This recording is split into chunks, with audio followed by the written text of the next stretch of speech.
Hey guys, welcome back. I hope you are having an amazing day. Let's get right into the stories. The next one is a pro-revenge story.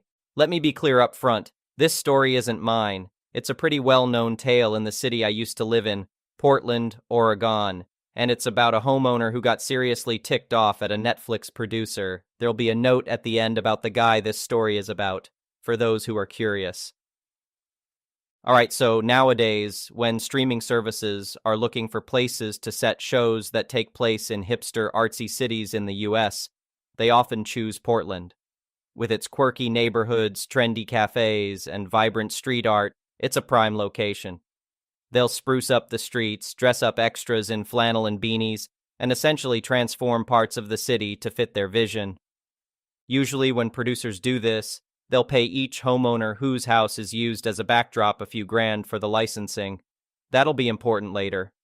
They set some rules, like no modern cars in view, no one coming out of doors facing the street, and you have to park your vehicles elsewhere.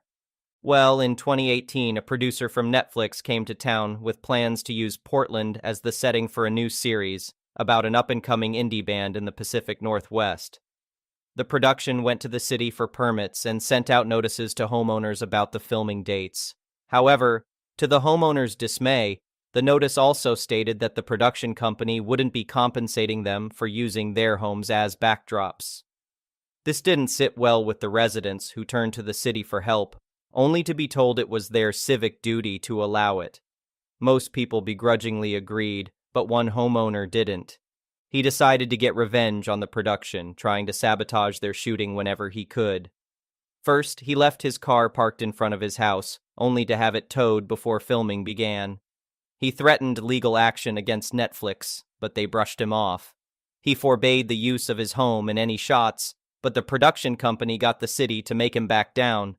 Eventually, he'd had enough, so he waited until he was sure they were filming. When the day came that his house was being used as a background, the homeowner grabbed a massive Confederate flag and hung it out of one of his top windows. The production company freaked out. They knew that this ruined any shot they'd used there, and worse, they started questioning whether he'd put the flag up earlier. Had all the previous shots, some showing the house from across the street, been ruined too? They turned to the city for help, and the city just basically shrugged, saying it was his First Amendment right, and implied that had the production company paid the homeowners, as was customary, then this probably wouldn't have happened. In the end, the production company had to stop shooting and go to the homeowner, begging him to remove the offensive flag. He did, but only after his lawyer got a contract in writing that required the production company to pay all the homeowners for having their homes in the shots. The flag came down, and shooting wrapped in a day. Interestingly, it's said that in the series, called GarageBand, there are several shots where you can see a bright red Confederate flag flying from one of the houses in the background. That stunt cost a Netflix producer a fortune and pushed production back at least 6 months while they tried to find every single instance where the flag appeared in the background. This homeowner would go on to gain infamy for an unrelated reason, but that's a story for another time. Even so, he lives on among the legends of that city, both for his revenge against a streaming giant and his later notoriety. The first one is an entitled People story. I worked my butt off for years to be able to afford my dream home. I wanted a nice big house with a pool in the backyard so I could relax and cool off during the hot summer months. After saving up enough money, I finally found the perfect place. It had 5 bedrooms, a massive open-concept main floor, and best of all, a huge in-ground pool in the backyard. I was so excited when I moved in last summer. Every day when I got home from work, I'd change into my swim trunks and take a refreshing dip. That pool was my personal oasis where I could unwind and de-stress. Things were great, until the neighborhood Karen showed up. I first met Karen a few weeks after moving in. I was floating around in my pool when I heard a shrill voice yelling from over the fence. "Excuse me, can I ask what you think you're doing?" I looked over to see a middle-aged woman with a short bob haircut glaring at me. "Ooh, swimming in my pool," I replied, confused. "Well, do you think you could keep it down with all that splashing?" she huffed. Some of us are trying to enjoy a peaceful afternoon. I couldn't believe what I was hearing. I'm just swimming quietly in my own backyard, I said. I think I have a right to do that. She scowled at me. We'll see about that, she said, before storming off. A few days later, I ran into her again while mowing my lawn. That's when she introduced herself as Karen, my new neighbor. I've already filed a noise complaint about you, she informed me smugly. The neighborhood committee will be in touch. I tried to explain that I wasn't doing anything wrong, but Karen refused to listen. Over the next few weeks, she filed complaint after complaint about me, even calling the cops a few times. Every day when I got home from work, she'd be glaring at me from her yard as soon as I stepped into my pool. I started to get nervous that she'd cause real problems for me, so I contacted the neighborhood committee to get their advice. They told me Karen didn't actually have any grounds to stop me from using my own pool on my own property. One hot Saturday afternoon, I was floating on my back with my eyes closed, finally feeling relaxed. Suddenly, I heard Karen's shrill voice shouting, "Get out of my pool right now!" My eyes flew open and I nearly drowned myself. Karen was standing at the edge of the pool yelling at me furiously. "What are you talking about? This is my pool," I said, climbing out of the water. "Absolutely not!" she shrieked. "I've had enough of your insolence. This pool belongs to me, and if you won't share, I'm claiming it as my own." I stared at her in disbelief. "You can't just take my pool from my own backyard." Her face turned red with anger. "How dare you speak to me that way? I'm calling the police." She whipped out her phone, but I'd already had enough. I pulled out my phone and dialed cop myself. When the cops arrived, Karen immediately tried to convince them that the pool belonged to her. "This delinquent homeowner has been nothing but a menace since he moved in. He refuses to share the pool that is rightfully mine," she claimed dramatically. Luckily, the cops seemed to recognize pretty quickly that Karen was crazy. After I showed them my property deed and pool maintenance invoices in my name, they agreed the pool definitely belonged to me. "Ma'am, this man has documented proof that this is his private property that you are trespassing on," the officer told Karen. "That's absurd!" Karen shrieked. "I demand you remove this man at once!" The cops told Karen very clearly that she did not own my pool, and if she set foot on my property again, she'd be arrested for trespassing.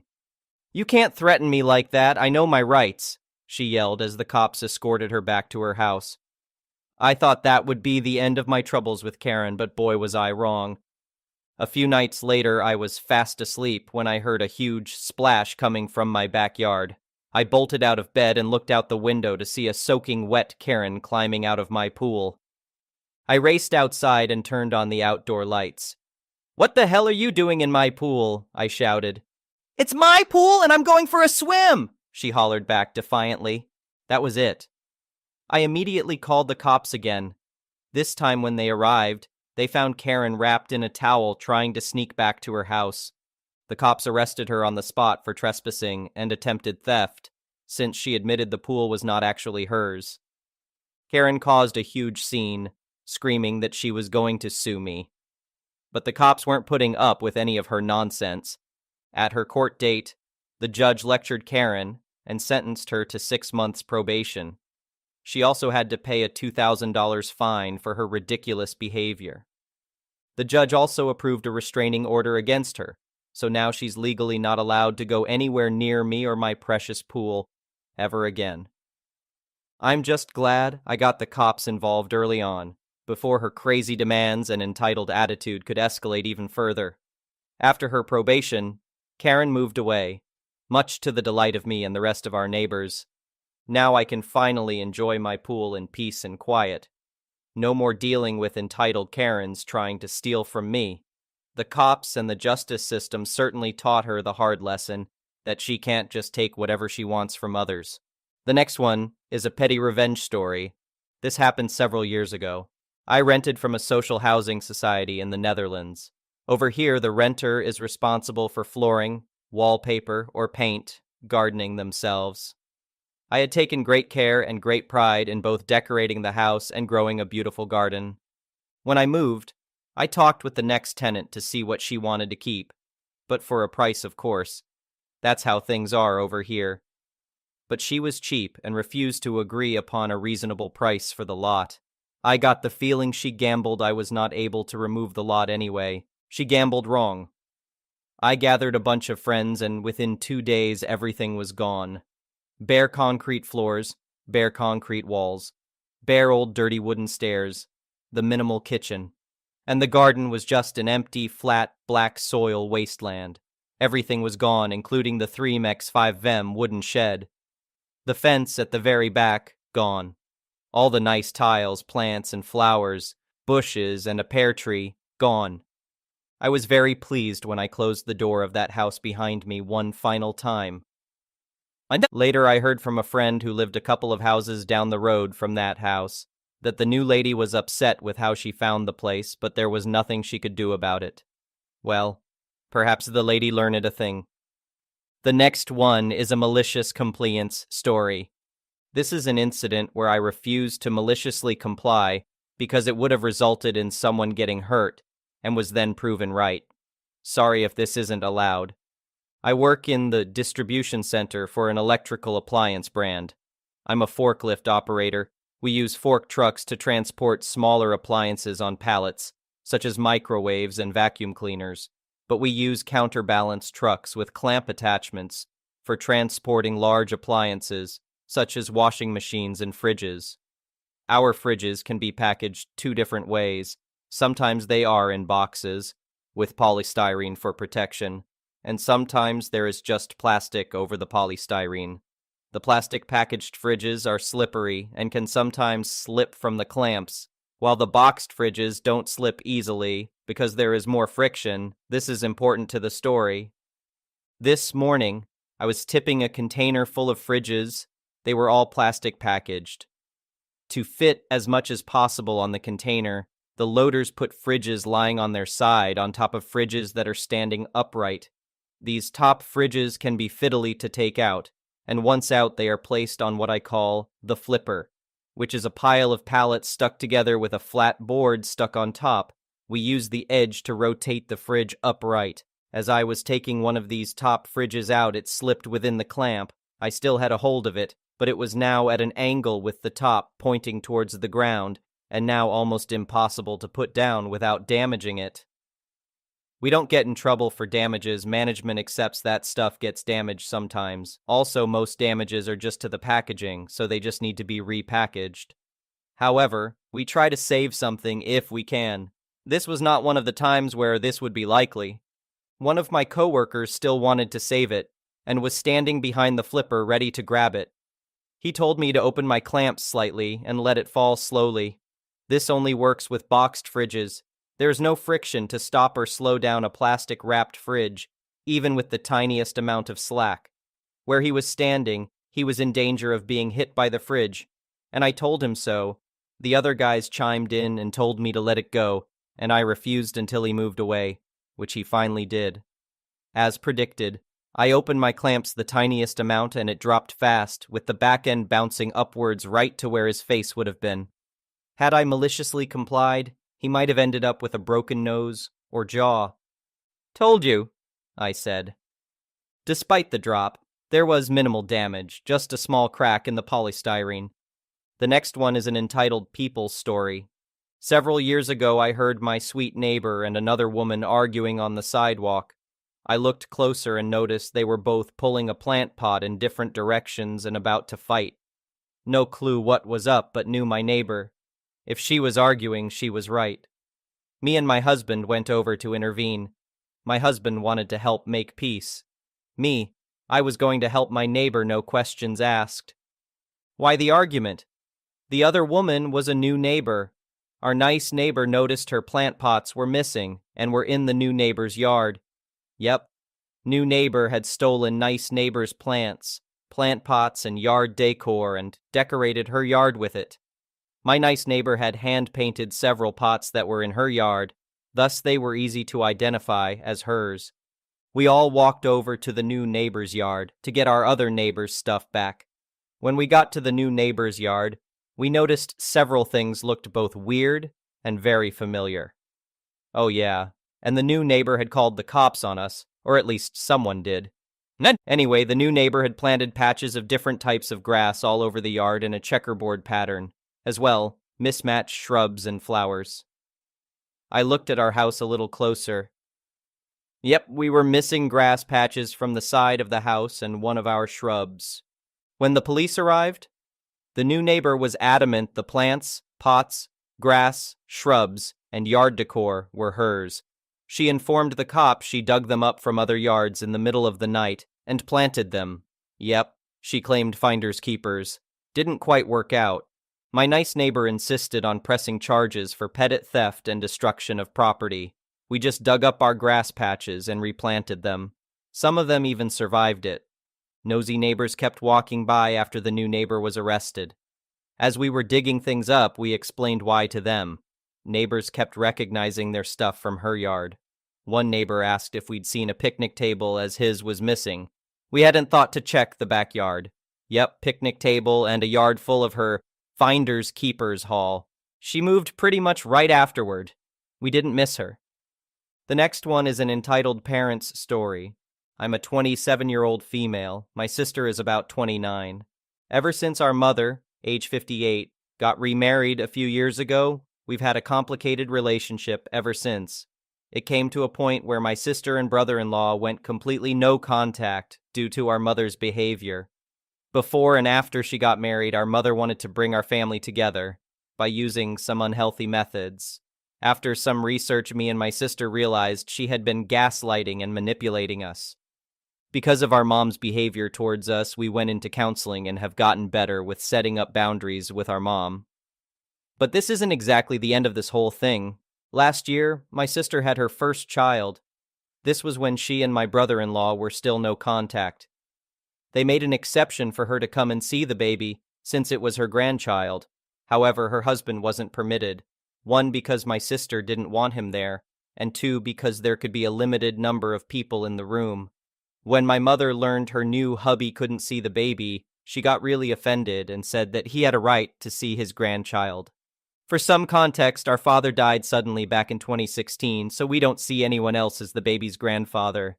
Anyways, months later, my mom and my sister are beginning to patch things up with our mother, but there's still a bit of uneasiness about the whole situation. Our mom once told us that we didn't have to have a relationship with her new husband, and that he wasn't replacing our dad, and that he couldn't replace our father as the baby's grandfather. However, our mother, being our mother, has completely done the opposite. First of all, she refers to her hubby as the baby's grandfather, against my sister's wishes, even coming up with a grandpa name. This makes my sister feel uncomfortable. With me, she talks to me like a child, telling me to say hello to her hubby and make eye contact when he's in the same room. She's also asked us on multiple occasions to accept her new hubby into the family. I know this sounds ridiculous and mean, but we just don't like him, and we don't like the way our mother has acted when he came into our lives. Our mother's behavior changed dramatically when he started dating her. He brings out a narcissistic side we never knew she had. The next one is an entitled parent story.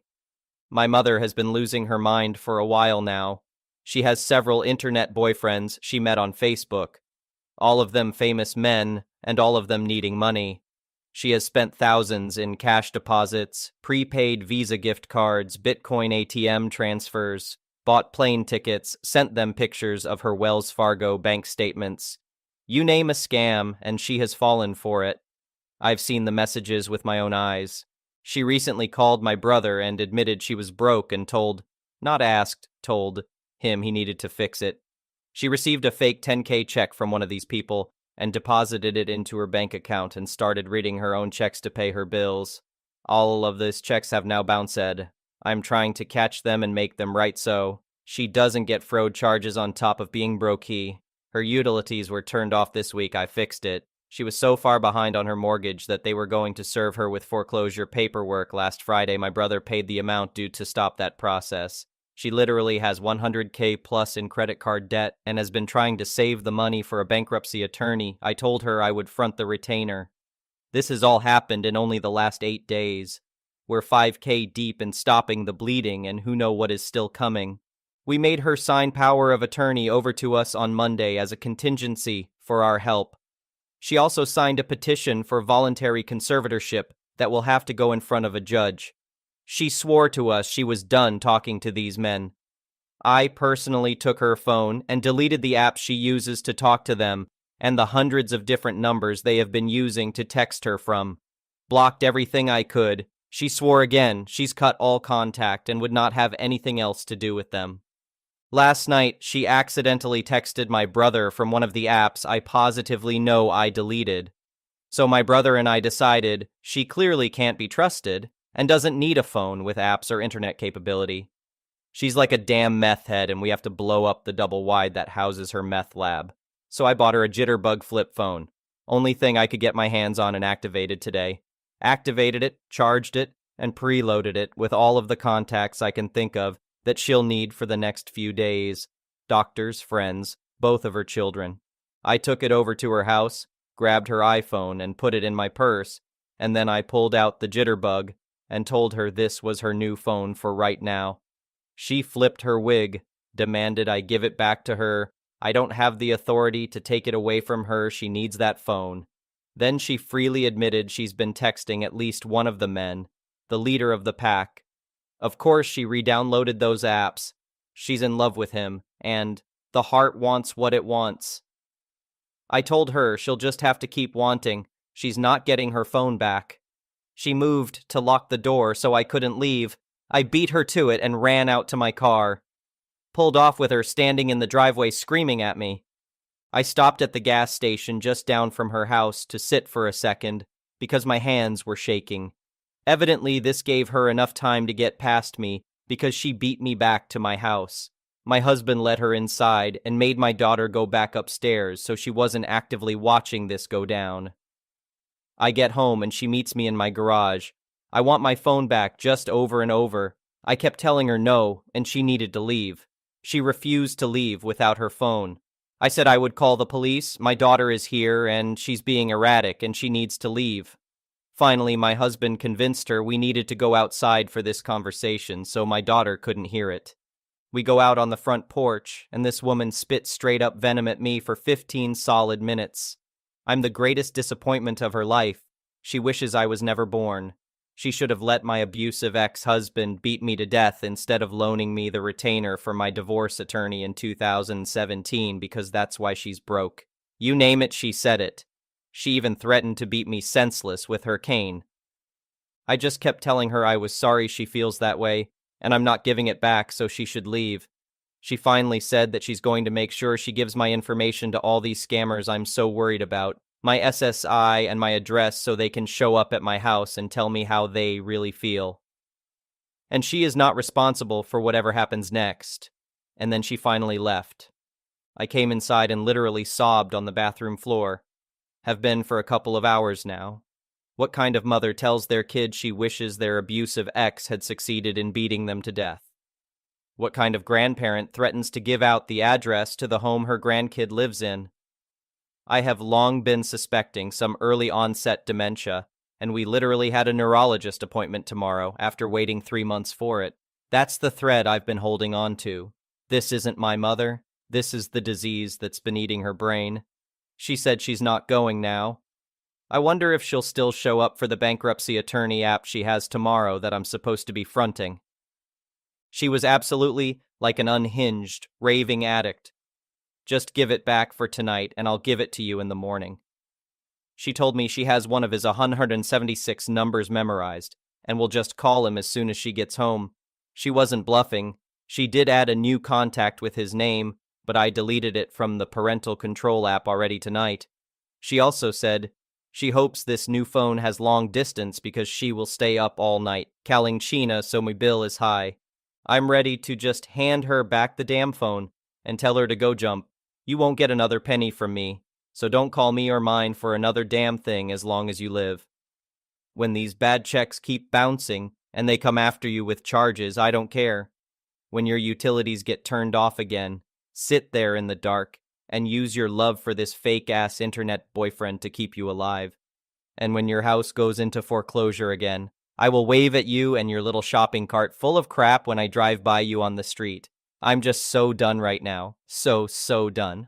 Thank you for watching. I would really appreciate it if you could like the video and subscribe to our channel if you haven't already. We'll see you again tomorrow. Alright, everyone's presentations are done. Nick, the manager, said as he tried to move the discussion forward.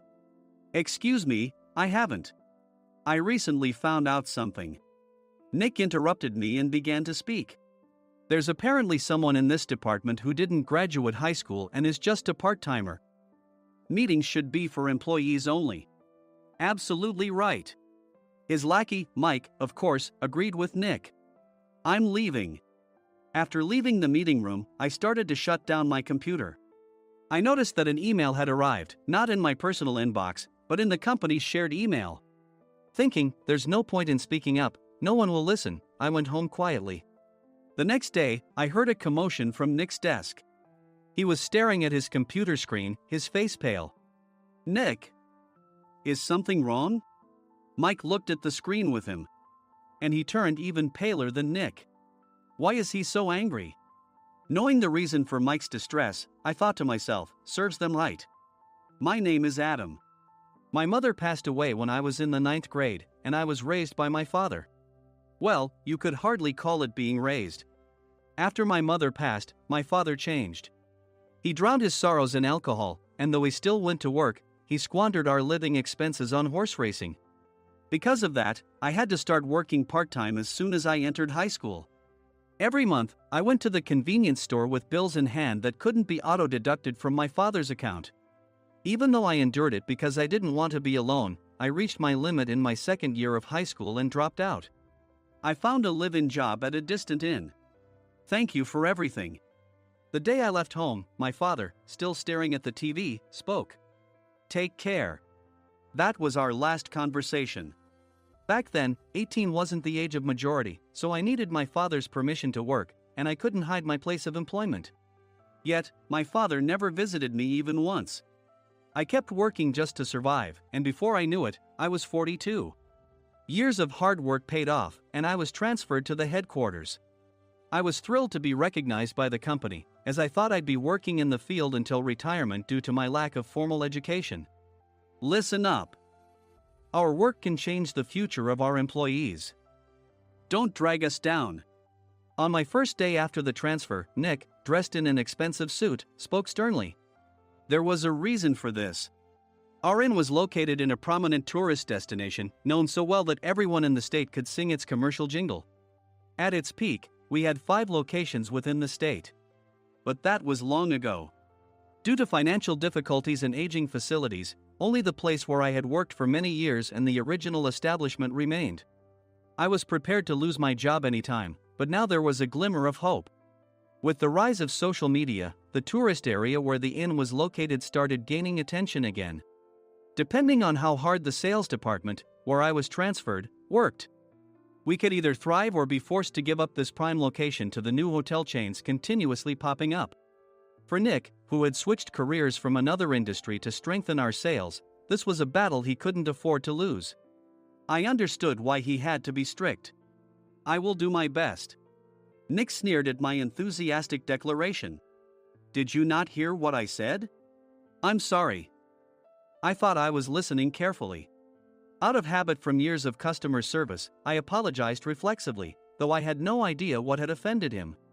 Someone was watching me with a smirk. In this department, there are those who are expected to excel and those who have been shoved here because they have nowhere else to go. You are the latter. It was Mike, the section chief. He's 7 years younger, at 35. But he was called to headquarters much earlier than I was and had been moving around within the headquarters ever since. I'm not jealous, but I can't accept that he's my boss. Graduating from a prestigious university, he has an unusually high pride and caused many problems as a newbie, making things very difficult for me when I was the front desk leader. When I found out Mike was transferred to the sales department a month before me, I was disheartened. Mike is right. With just a middle school diploma, there's not much you can do. Don't even think about achieving results. As if I didn't exist, Nick remarked, I'm thirsty. Mike eagerly ran to the coffee maker. It seems Mike is Nick's lackey. I regretted being happy about my transfer to headquarters, wishing I had stayed on site forever. Send a direct mail to every company on this list by the end of the day. Nick only assigned me tasks that even a new graduate could handle. What? There are over 1,000 companies.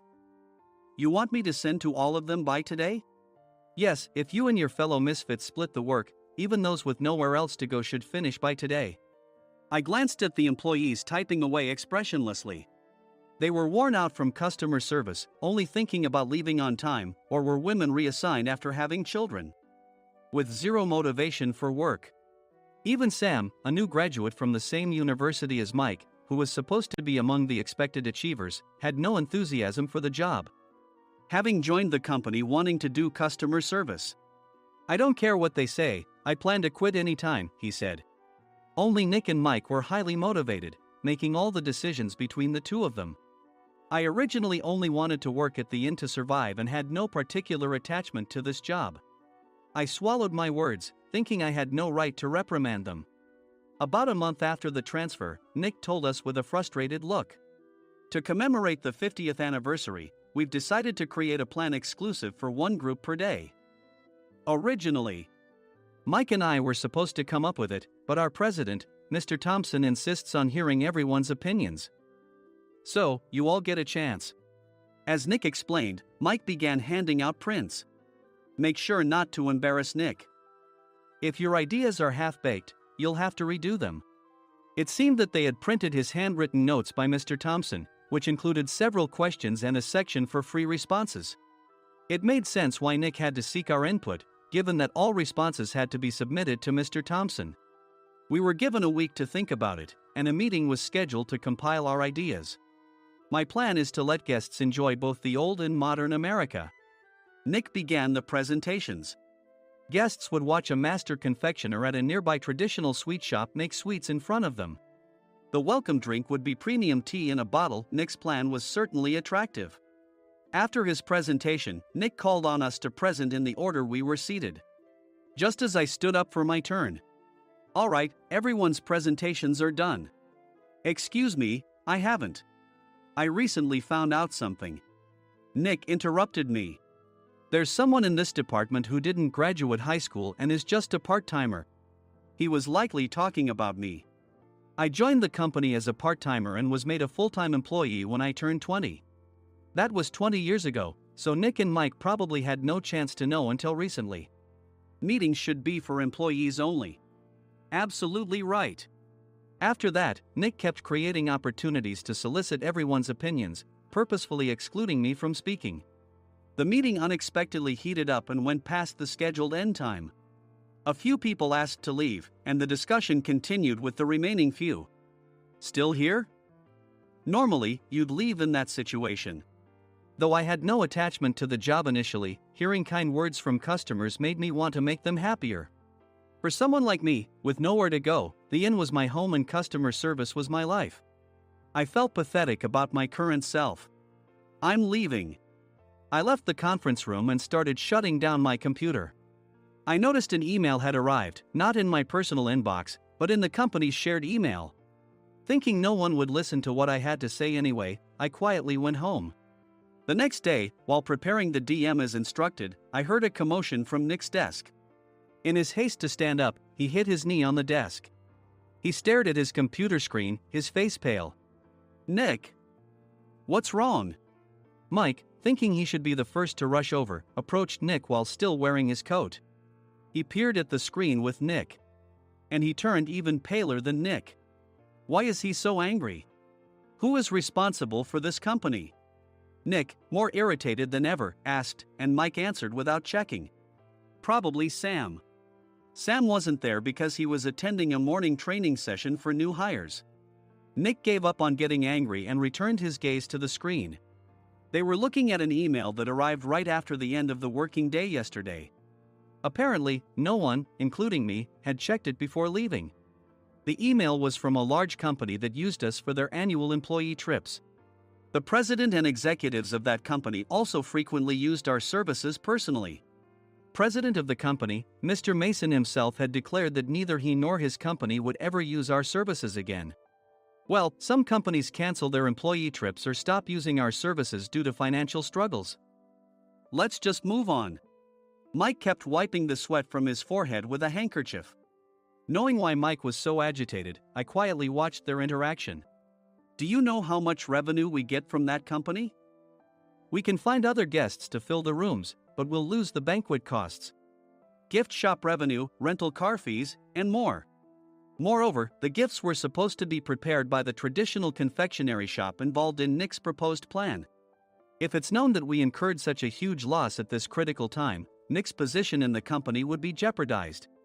Nick took a deep breath, seemingly trying to calm himself. All right, Mike. Go to New York right now and apologize to Mr. Mason. What? You're coming with me, right? I have urgent work to do. I trust you, which is why I'm entrusting this to you. Please. Mike, believing Nick's sincerity, agreed with a determined look on his face, saying, yes. That's Nick for you. Even if Mike went to apologize, Nick would shift all the blame onto him if the client didn't change their mind. Well, it was Mike's fault to begin with, so it served him right. About 3 hours later, Sam answered a call from somewhere and repeatedly apologized, saying, I'm very sorry.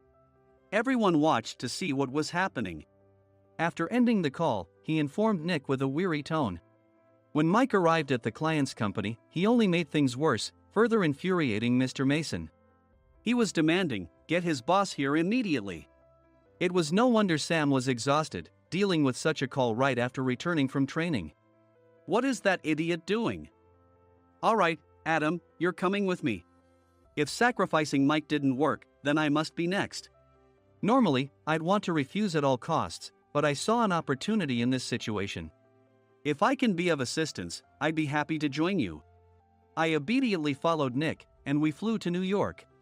When we introduced ourselves at the reception, it became clear how serious the situation was, as the receptionist personally escorted us to the president's office. Angry voices leaked through the door, making both Nick and me uneasy. Excuse me. I'm Nick, the supervisor.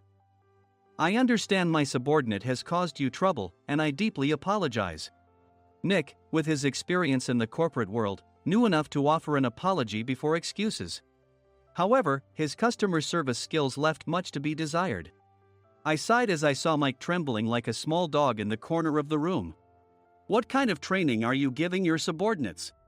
Mr. Mason glared at Nick with a red face. The intensity of his gaze made even Nick take a step back.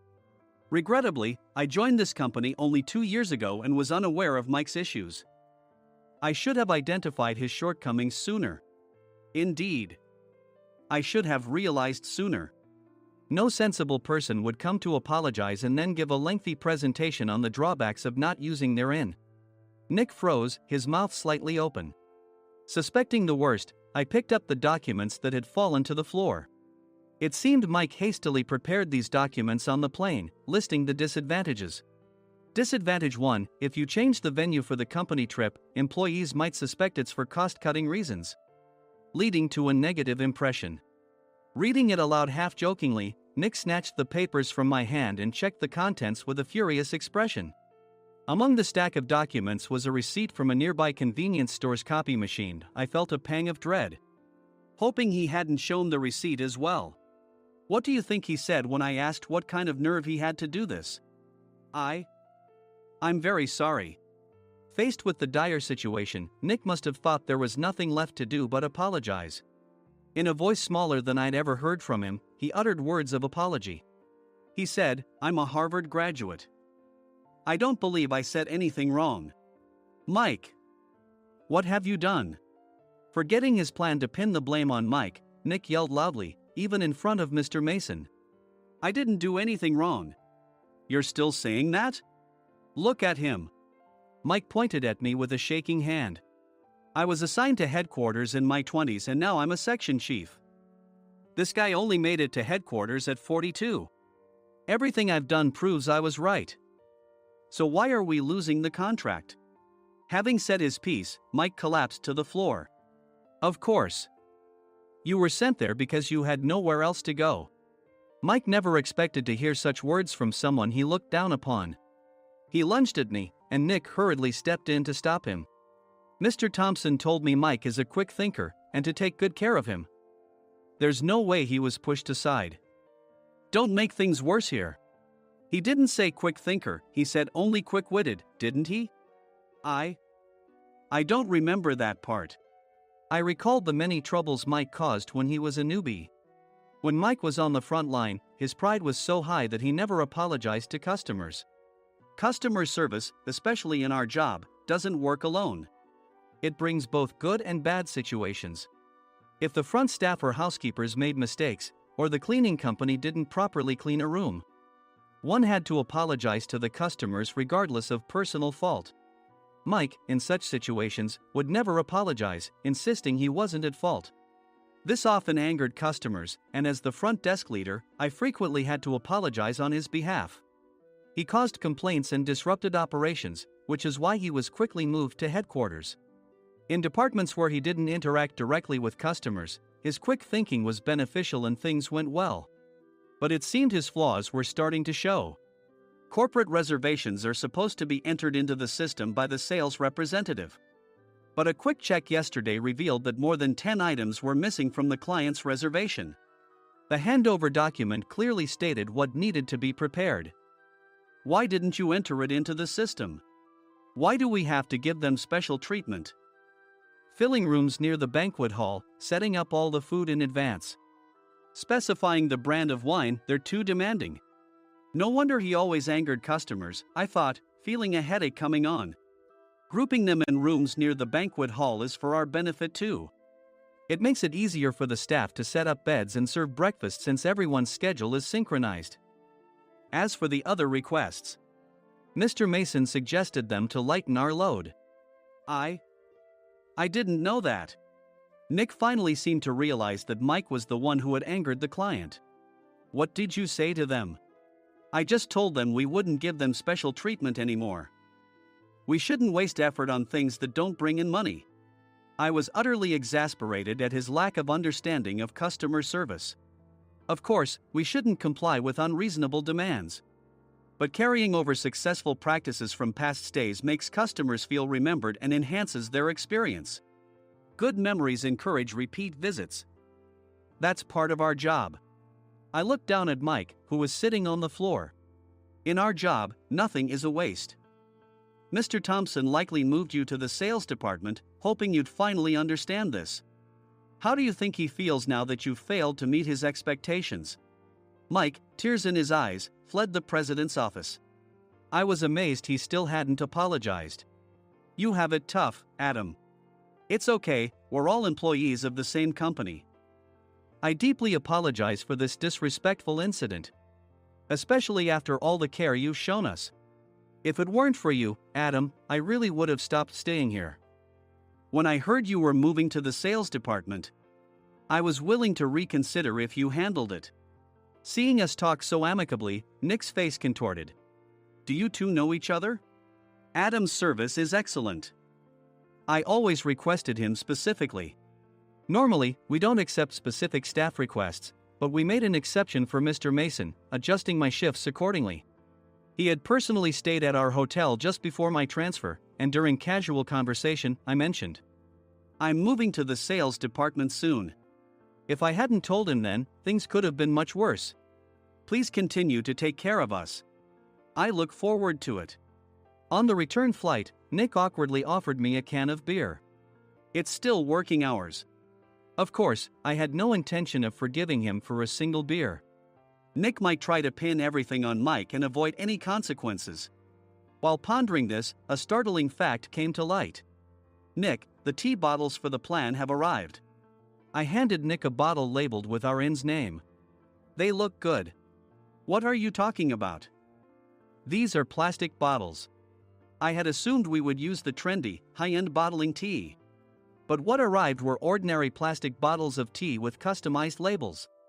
The only unique aspect was the label, which had the inn's name, making it look customized. Upon further investigation, I discovered that a substantial amount of money was set to be paid to the tea company. It was priced like bottling tea. Does this plastic bottle really cost $100 each? The tea inside is specially blended for us. The extra cost is for that. Wouldn't it be better to use another tea company? Or is there a specific reason we must use this one? As Nick continued to make excuses, I showed him a printed email. I informed the tea company's president, Mr. Mitchell, that we discovered irregular payments and he confessed. He said you two were high school classmates and planned to split the extra money. That idiot. Why did he confess? That's not important. You should worry about yourself, this could turn into a police matter.